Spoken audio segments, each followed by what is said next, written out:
Hello दोस्तों, नमस्कार। स्वागत है आपका मोरी क्लासेस के यूट्यूब चैनल में। एसएससी जीडी 2024 के लिए रीजनिंग का प्रैक्टिस सेट सोल्व कर रहे हैं। यहाँ पर प्रैक्टिस सेट 2 होने वाला है। अगर आप प्रैक्टिस सेट 1 अभी तक नहीं देखे हो तो उसे जाकर ज़रूर देखें। हमारा हर एक प्रैक्टिस सेट इम्पोर्टेंट होने वाला है, तो आप सभी प्रैक्टिस सेट को ज़रूर देखें। तो चलिए दोस्तों, शुरू करते हैं प्रश्न नंबर 1 से। प्रश्न नंबर 1 दिया है, दिए गए शब्द में वेन आरेख का सही संबंध बताइए। यानी कि यहाँ पर प्रश्न दिया है जूते और घास, उसके बाद है मोबाइल, इनका वेन डायग्राम किस टाइप का बनेगा, ये प्रश्न पूछा है। तो हमें क्या करना है, सबसे पहले यहाँ पर जूते, घास, मोबाइल का आपस का कोई रिलेशन है या नहीं है, ये पता करेंगे। दोस्तों, आप हर एक प्रश्न को खुद से जवाब देने का ज़रूर कोशिश करें, ताकि आपकी प्रैक्टिस और भी ज़्यादा अच्छी हो जाए, ठीक है। और मुझे कमेंट्स करके ज़रूर बताना। तो हमें क्या करना है, अभी जूते, घास और मोबाइल का वेन डायग्राम बनाना है। तो हम क्या करेंगे, सबसे पहले देखिए, ये जो जूता है, ठीक है, इसका घास से कोई भी रिलेशन नहीं है, ठीक है। उसके बाद घास और मोबाइल, ठीक है, ये जो जूते और इनसे भी कोई रिलेशन नहीं है। तो इसका मतलब ये है कि ये तीनों शब्द अलग अलग है, ठीक है। तो देखिए, जैसे ये मान लो ये जूते का डायग्राम है, ठीक है, तो ये जूता अलग हो गया है। उसके बाद ये है घास का डायग्राम, तो ये भी अलग हो गया है। उसके बाद ये है मोबाइल का डायग्राम, तो ये भी क्या हो गया, अलग हो गया है। मतलब डायग्राम कुछ इस टाइप का बनेगा। तो ये वाला डायग्राम ऑप्शन में देखेंगे तो ऑप्शन ए में दिया है, मतलब ऑप्शन ए वाला अपना क्या होगा, सही जवाब होगा, ठीक है। कौन सा, ऑप्शन ए। ये हो गया अपना जूते का डायग्राम, ये वाला हो गया अपना घास का, और ये वाला अपना मोबाइल का, ठीक है। तो इसीलिए इन सभी का डायग्राम क्या अलग अलग बनेगा। तो ऑप्शन ए में दिया है, ऑप्शन ए आपका सही जवाब होगा। अगर आपने ऑप्शन ए को चुना है तो सही जवाब है। चलिए बढ़ते प्रश्न नंबर 2 पे। प्रश्न नंबर 2 दिया है, दी गई आकृति में प्रश्नवाचक चिन्ह की जगह कौन सा अंक होगा। प्रश्न कह रहा है कि यहाँ पर आकृति में जो प्रश्नवाचक चिन्ह दिया है, यहाँ पर कौन सा अंक आएगा, ये प्रश्न पूछा है। तो हम क्या करेंगे, सबसे पहले जो प्रश्नवाचक चिन्ह है उसी की जगह पर बाकी की संख्या किस टाइप की आई है वही पता करेंगे। जैसे यहाँ पर 14 किस टाइप का भरा गया है, उसके बाद 18 किस टाइप का भरा गया है, ये पता करेंगे। तो यहाँ पर 84 और 12 को ऐसा क्या करें कि अपने पास 14 आ जाए, ठीक है। उसी तरह 81 और 9 को ऐसा क्या करें कि अपने पास 18 आ जाए, ठीक है। तो देखिए, अगर मैं यहाँ पर क्या करता हूँ, यहाँ पर 12 का 84 में भाग दे देता हूँ, ठीक है। तो जैसे यहाँ पर 84 में क्या करूँ, मैं 12 से भाग दे देता हूँ। तो यहाँ पर मैंने 12 से भाग दूंगा तो 12 का कितने बार में जाएगा, 7 बार में। और 7 को मैं 2 गुना कर देता हूँ, तो 7 का 2 गुना 14 है, ठीक है। और 14 यहाँ पर दिया है, मतलब यहाँ पर ये वाली ट्रिक है, ठीक है। अब चलिए आगे देखते हैं यहाँ पर। तो यहाँ पर क्या करेंगे अपन, जैसे 12 का भाग 84 में दिया था, उसी तरह यहाँ पर 9 का भाग 81 में देंगे। जैसे मैंने यहाँ पर 9 का भाग क्या करूँगा, 81 में दूंगा, तो 9 भागित क्या है, 81, ठीक है। क्या दिया है, 81। जब इसमें 9 का भाग 81 में दूंगा तो कितने होंगे, 9। और 9 को भी क्या करेंगे अपन, अभी 2 गुना कर देंगे। तो 9 को 2 गुना करेंगे तो यहाँ पर होते हैं 18, ठीक है। और 18 भी यहाँ पर दिया है। देखिए यहाँ पर क्या किया था अपन ने, 12 का 84 में भाग दिया तो 7 आया, और 7 का 2 गुना किया और 14 लिखा है। उसी तरह यहाँ पर भी 9 का 81 में भाग दिया तो 9 आया, और 9 का 2 गुना किया तो यहाँ पर 18 लिखा है, ठीक है। तो सेम इसी तरीके से यहाँ पर भी भाग देंगे। जब 88 में 11 का भाग दे देंगे, ठीक है। तो जैसे मैंने 88 में 11 का भाग दिया हूँ, ठीक है। तो यहाँ पर भाग देने पर कितने आएंगे, 8, ठीक है। और 8 का क्या करेंगे अभी अपन ने, जिसे यहाँ पर 2 गुना किया था, यहाँ पर भी 2 गुना किया है, तो यहाँ पर भी 2 गुना करेंगे। जब 8 का 2 गुना करेंगे तो 8 का 2 गुना होता है 16। तो यहाँ पर जो प्रश्नवाचक चिन्ह दिया है वहाँ पर आना चाहिए 16। ऑप्शन में 16 को चेक करेंगे तो ऑप्शन डी में दिया है, तो ऑप्शन डी अपना क्या होगा, सही जवाब होगा। अगर आपने ऑप्शन डी लगाया है तो आपका सही जवाब ऑप्शन डी है, ठीक है। चलिए बढ़ते प्रश्न 3 पे। दोस्तों, मेरी प्रार्थना है कि आप जल्दी सफल हो जाओ। दोस्तों, अगर आपने अभी तक चैनल को सब्सक्राइब नहीं किया तो आपको नीचे इस टाइप का बटन दिख रहा होगा, उसी क्लिक करके अभी सब्सक्राइब कर सकते हो, ठीक है। और देखिए, आप अगर मोरी क्लासेस से जुड़ते हो तो आपको इम्पोर्टेंट प्रश्न देखने को मिलेंगे सभी पार्ट के, ठीक है। अगर आपने अभी तक वीडियो को लाइक नहीं किया तो लाइक ज़रूर करें, और शेयर भी नहीं किया तो शेयर ज़रूर करें। और आपका जो भी प्रश्न जो भी क्वेश्चंस है यहाँ पर मुझे कमेंट्स बॉक्स में लिखकर ज़रूर सेंड करें, ठीक है। तो चलिए प्रश्न 3 पे बढ़ते हैं। प्रश्न नंबर 3 दिया है, जब एम एन रेखा पर दर्पण रखा जाता है तो निम्न आकृति का दर्पण प्रतिबिंब चुनें। मतलब इस आकृति को क्या करना है, यहाँ पर दर्पण प्रतिबिंब में बताना है। तो हमें क्या करना है, इस आकृति को दर्पण प्रतिबिंब में बताएंगे तो इसकी आकृति किस टाइप की बनेगी ये बताना है। तो क्या करेंगे, जैसे ये आकृति इस टाइप यानी कि इस तरफ की आकृति बनाएगी तो कैसी बनेगी, जैसे ये जो अपना हिस्सा है ये इस तरफ मुड़ेगा, ठीक है, इस तरफ होगा और यहाँ पर क्या होगा, इस टाइप का बनेगा। नीचे वाला वैसा ही रहेगा, बस ये हिस्सा उठ के इस तरफ आ जाएगा, ठीक है। तो इस तरफ का अगर हिस्सा चेक करेंगे तो ऑप्शन बी में दिया है, तो ऑप्शन बी क्या होगा, सही जवाब होगा। अगर आपने ऑप्शन बी को चुना है तो बिल्कुल सही जवाब है। अब चलिए बढ़ते प्रश्न 4 पे। प्रश्न नंबर 4 दिया है, किसी घड़ी में 9:30 है, ठीक है। तो उस घड़ी का, ठीक है, दर्पण प्रतिबिंब क्या समय दिखाएगा, ये प्रश्न पूछा है। मान लो किसी घड़ी में 9:30 हो रही है, तो उसका दर्पण प्रतिबिंब में कितना समय बताएगा ये पूछा है। तो हमें क्या करना है, जब भी अपन को दर्पण प्रतिबिंब का प्रश्न पूछा जाता है घड़ी का, तो उसमें 11:60 में से उस समय को घटा लेना है। जैसे ये अपने पास 11:60 है, ठीक है, और इसमें से किस समय को घटाएंगे, इस 9:30 को, ठीक है। तो ये मैंने 9, उसके बाद मैंने लिखा है 30 मिनट, ठीक है। अब इसको क्या करेंगे अपन, इसमें घटा लेंगे। तो 0 से 0, 6 में से 3 गया तो 3, उसके बाद समय का समय ही रहेगा। उसके बाद यहाँ पर 11 में से 9 गया तो 2, ठीक है। तो अपन यहाँ पर घटाए तो अपने पास कितना आए हैं, 2:30। अब 2:30 ऑप्शन में देखेंगे तो ऑप्शन ए में दी है, तो ऑप्शन ए वाला अपना सही जवाब होगा, ठीक है दोस्तों। क्या होगा, ऑप्शन ए। क्या करोगे आप, जब भी आपको घड़ी का दर्पण वाला प्रश्न पूछा जाएगा तो उस समय को, जैसे यहाँ पर 9:30 दी थी, उससे क्या करोगे, 11:30 में से घटा लोगे। किस में से, 11:60 में से। चलिए बढ़ते हैं प्रश्न 5 पे। प्रश्न नंबर 5 दिया है, कथन और निष्कर्ष का है। तो सबसे पहले क्या करेंगे, अपन कथन को देखेंगे। तो कथन दिया है, सभी वर्ष दिनांक है, ठीक है। कथन क्या दिया है, सभी वर्ष दिनांक है, मतलब ये क्या है, वर्ष है, ठीक है। अब ये वर्ष है, अपन ने इसे वर्ष लिखा है, और ये वर्ष के यानी कि डायग्राम है। अब ये सभी वर्ष क्या है, दिनांक है, क्या है, दिनांक है। तो दिनांक कुछ इस टाइप का आएगा, ठीक है। तो मैं दिनांक का डी प्रतीक देता हूँ, क्या होगा, डी, ठीक है। ये सभी वर्ष दिनांक के अंदर है ये, ठीक है। पहला कथन ये कहा है। उसके बाद देखिए आगे क्या दिया है, आगे दिया है अपन को, देखिए यहाँ पर क्या था, सभी वर्ष दिनांक है, तो मैंने बनाया सभी वर्ष दिनांक, ठीक है, सभी वर्ष दिनांक। अब आगे पढ़ेंगे वापस से, तो नीचे वाला कथन क्या कहा है, कोई भी दिनांक दिन नहीं है, यानी कि ये जो क्या है, दिन है, ठीक है। ये अपना क्या है, दिन है, और ये कोई भी दिनांक क्या है, दिन नहीं है, तो दिन का डायग्राम अलग होगा, ठीक है। ये क्या हो गया, दिन का डायग्राम। अब यहाँ पर निष्कर्ष को देखेंगे, ठीक है। निष्कर्ष को देखेंगे तो पहला वाला निष्कर्ष क्या कहा है कि कुछ वर्ष दिन है, तो वर्ष तो यहाँ पर दिनांक के अंदर है और दिन यहाँ पर है, तो इनका तो कोई भी रिलेशन नहीं है, ठीक है। इनका कोई रिलेशन नहीं है, तो ऑप्शन यहाँ पर ये पहला वाला अपना निष्कर्ष नहीं होगा, ठीक है। उसके बाद निष्कर्ष 2 को देखेंगे तो यहाँ पर कोई भी दिन दिनांक नहीं है, यानी कि ये जो कोई भी दिन है, ठीक है, ये कोई भी दिन दिनांक नहीं है, तो ये बात सही है, कोई भी दिन दिनांक नहीं है, ठीक है। दिन और दिनांक का कोई सा भी रिलेशन नहीं है, तो ये वाला अपना निष्कर्ष 2 सही हो जाएगा, ठीक है। निष्कर्ष 2 सही हो जाएगा। तो अब देखेंगे अपन निष्कर्ष 2 कौन सा है, तो ऑप्शन डी में दिया है, केवल निष्कर्ष 2 तर्क संगत है, ठीक है। तो ऑप्शन डी सही होगा, ठीक है। एक बार और समझने का कोशिश करें, यहाँ पर क्या दिया था, कथन, और कथन को अपन ने दिया देखा तो यहाँ पर सभी वर्ष दिनांक है, मतलब वर्ष का मैं वी कैपिटल लेता हूँ, ठीक है।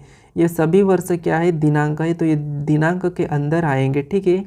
उसके बाद यहाँ पर कोई भी दिनांक दिन नहीं है, तो ये दिन है, ठीक है। ये क्या है, दिन है। इसका अपन ने दिन का डायग्राम अलग बनाएंगे, क्योंकि इसने यहाँ पर बोला है कि कोई भी दिनांक दिन नहीं है। तो देखिए अब दिनांक और दिन का कोई रिलेशन नहीं है, ठीक है।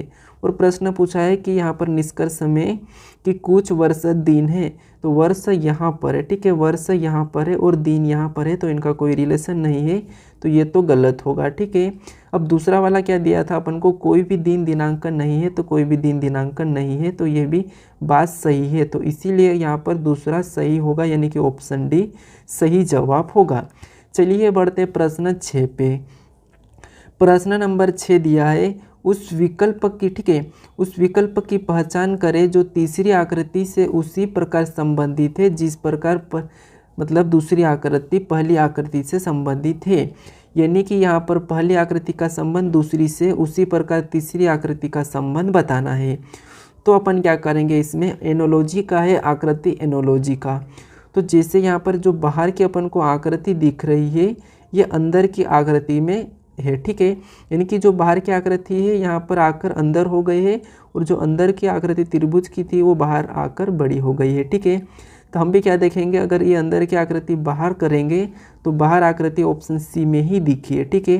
कहाँ पर दिखी है, ऑप्शन सी में, तो ऑप्शन सी सही होगा। कैसे, देखिए, जो बाहर की आकृति थी, ठीक है, जो बाहर की आकृति है, जो अंदर की आकृति बाहर आ गई है, ठीक है। अंदर की आकृति अपनी क्या थी, त्रिभुज, और त्रिभुज यहाँ आकर बाहर निकल गई है, ठीक है। तो उसी जगह यहाँ पर जो अंदर की आकृति है बाहर निकलेगी तो ये इस टाइप का वेन डायग्राम यानी कि इसका आकृति बनाएगी, ठीक है। तो ऑप्शन सी वाला सही जवाब होगा। चलिए बढ़ते प्रश्न 7 पे। प्रश्न नंबर 7 दिया है, उस विकल्प का चयन करें जो तीसरे शब्द से उसी प्रकार संबंधित है जैसा कि पहला शब्द दूसरे शब्द से है।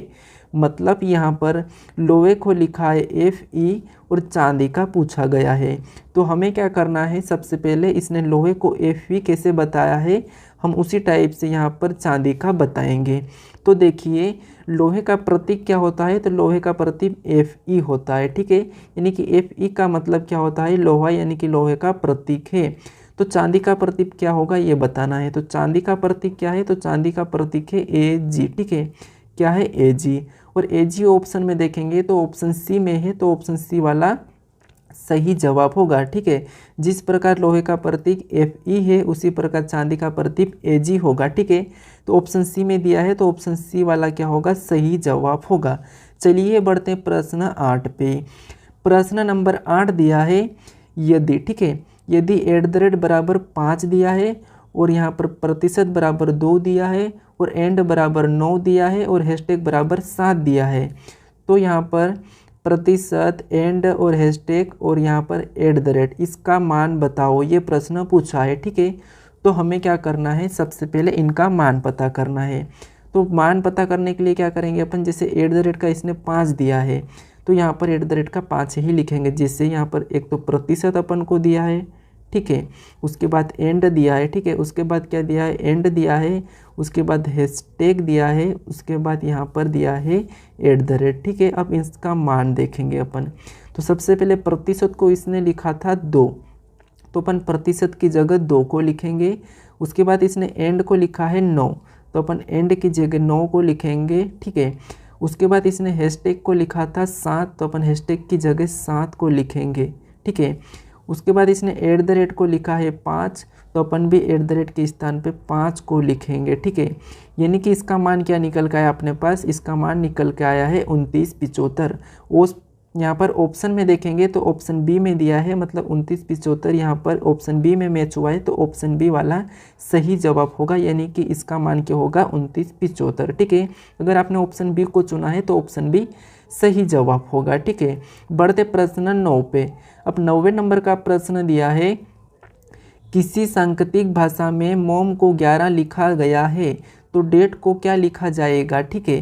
पूछा है जैसे मोम को इसने क्या लिखा है, मोम को इसने 11 लिखा है, तो हमें बताना है कि डेट को क्या लिखेंगे, ठीक है। तो देखिए, सबसे पहले अपन मोम का पता करते हैं। तो जब भी आपको किसी लेटर का अंकों में लिखा हुआ रहता है तो हमें उसे लेटर को अंकों में चेंज करना है, ठीक है। क्या करना है, अंकों में चेंज करना है।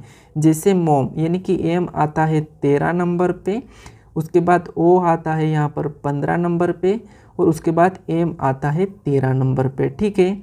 तो देखिए यहाँ पर अपन ने इनके लेटर को अंक लिखा है। अब यहाँ पर ऐसा क्या करें कि अपने पास 11 आ जाए, तो मैं अगर इन दोनों संख्या को जोड़ देता हूँ फर्स्ट और लास्ट को, तो दोनों को प्लस कर देता हूँ तो मेरे पास हो जाते हैं कितने 26। ठीक है, कितने 26। और इसी 26 में से क्या करूँ मैं 15 को माइनस कर लेता हूँ। ठीक है, 20 वाली संख्या को मैं माइनस करता हूँ। तो जब मैं 20 वाली संख्या को माइनस करूँगा तो मेरे सामने कितना आएंगे 11, मतलब यहाँ पर 11 लिखा है। ठीक है, सेम यही तरीके से अपन डेट का भी पता करते हैं। जैसे डी है 4 नंबर पे, उसके बाद ए है 1 नंबर पे, उसके बाद डी है 4 नंबर पे। यहाँ पर फर्स्ट से लास्ट वाली संख्या को जोड़ा था तो अपन भी फर्स्ट से लास्ट वाली संख्या को जोड़ देंगे। तो जोड़ने पर कितने हो जाएंगे 8। अब क्या करा था, यहाँ पर उस संख्या को जोड़कर बीच वाली संख्या को घटाया था। तो अपन ने यहाँ पर फर्स्ट और लास्ट को जोड़ा तो 8 आया और 20 वाली संख्या को घटा लेंगे। जब 20 वाली संख्या को घटाएंगे तो मेरे पास हो जाएंगे 7। ठीक है, कितने हो जाएंगे 7। जब 8 में से 7 जाएंगे तो कितने बचेंगे, 8 में से 1 जाएंगे तो 7। ठीक है, यानी कि यहाँ पर डेट को क्या लिखेंगे अपन 7 लिखेंगे। ऑप्शन में 7 चेक करेंगे तो ऑप्शन ए में दिया है तो ऑप्शन ए अपना क्या होगा, सही जवाब होगा। जैसे अपन ने मोम का रिलेशन था उसी टाइप का अपन ने डेट का भी बताया तो ऑप्शन ए वाला सही जवाब होगा। चलिए बढ़ते प्रश्न 10 पे। प्रश्न नंबर 10 दिया है, एक हाथी उत्तर दिशा में 8 मीटर जाता है और फिर वह दाएं मुड़कर 6 मीटर जाता है, तो हाथी मूल बिंदु से कितनी दूरी पर है। ये प्रश्न पूछा है। यहाँ पर क्या है, दाएं है। ठीक है, क्या दिया है, यहाँ पर दाएं दिया है। ठीक है, तो देखिए हमें क्या करना है, जैसे दिशा कितनी 4 प्रकार की होती है। ऊपर की साइड उत्तर होता है, नीचे की साइड दक्षिण होता है और यहाँ पर पूर्व होता है और इस साइड पश्चिम होता है। ठीक है, ये अपनी दिशा हो चुकी है। अब हाथी को क्या, हाथी यहाँ से क्या करा, उत्तर दिशा में 8 मीटर जाता है। तो मान लीजिए हाथी जैसे कि यहाँ से चलना शुरू किया है। ठीक है, यहाँ से हाथी क्या करा, चलना शुरू किया है और कहाँ गया है, तो हाथी उत्तर दिशा में 8 मीटर जाता है। ठीक है, तो यहाँ से मतलब उत्तर ऊपर की ओर होगा तो यहाँ पर ऊपर की ओर कितना गया है 8 मीटर। ठीक है, कितना 8 मीटर। उसके बाद और वहाँ फिर दाएं मुड़कर 6 मीटर जाता है। ये यहाँ से यहाँ तक गया है, उसके बाद ये यहाँ से दाएं मुड़ा। ठीक है, यहाँ से क्या हुआ, दाएं मुड़ा और 6 मीटर गया है। ठीक है, तो यहाँ से ये दाएं मुड़ा और कितना 6 मीटर जाता है। ठीक है, फिर दाएं मुड़कर 6 मीटर जाता है, तो हाथी मूल बिंदु से कितनी दूरी पर ही ये प्रश्न पूछा है। यानी कि अभी हाथी यहाँ पर पहुँच गया है। ठीक है, तो इसकी दूरी ये वाली यानी कि मूल बिंदु से इसकी दूरी कितनी है, ये प्रश्न पूछा है। तो जब भी हमें इस टाइप का प्रश्न पूछा जाता है कि यहाँ पर ये वाले बिंदु का, ठीक है, तो हमें क्या करना है, इन दोनों संख्या का वर्ग करना है। ठीक है, तो यहाँ पर 6 का वर्ग होता है 36। ठीक है, और 8 का होता है 64। दोनों संख्या का वर्ग करके क्या करना है, जोड़ लेना है। तो इन दोनों संख्या को जब जोड़ेंगे तो अपने पास हो जाएंगे बराबर 100। ठीक है, अब ये 100 किसका वर्ग है ये पता करना है। तो 100 है 10 का वर्ग। ठीक है, किसका वर्ग है, 10 का वर्ग। मतलब इसकी यहाँ की दूरी कितनी है, हाथी की यहाँ से मूल बिंदु से 10 मीटर। ठीक है, कितनी 10 मीटर। ऑप्शन में 10 देखेंगे तो ऑप्शन बी वाला सही होगा। ठीक है, यहाँ पर एक ही जीरो है। ठीक है, कौन सा, ऑप्शन बी वाला सही होगा 10 मीटर। ठीक है दोस्तों, प्रश्न जैसा कहा था कि एक हाथी उत्तर दिशा में 8 मीटर जाता है तो ये उत्तर दिशा में 8 मीटर गया। उसके बाद दाएं मुड़कर 6 मीटर जाता है तो यहाँ से दाएं मुड़ा और 6 मीटर गया है। तो हाथी मूल बिंदु से कितनी दूरी पर, ये प्रश्न पूछा है। तो यहाँ से इस मूल बिंदु से यहाँ की दूरी ज्ञात करना था। तो अपन ने ये वाली दूरी ज्ञात की तो यहाँ पर इसका वर्ग किया और इसका वर्ग किया, दोनों का वर्ग जोड़ा तो 100 आया और 100 है 10 का वर्ग, तो इसकी क्या होगी 10 मीटर यहाँ की दूरी होगी। ठीक है, और 10 मीटर ऑप्शन बी में दिया है तो ऑप्शन बी अपना सही जवाब होगा। ठीक है दोस्तों देखिए मेरी प्रार्थना है कि आप जल्दी सफल हो जाओ हर किसी परीक्षा में। ठीक है, आपको नीचे सब्सक्राइब बटन दिख रहा होगा तो आप सब्सक्राइब बटन को क्लिक ज़रूर करें और मोरी क्लासेस से ज़रूर जुड़ें।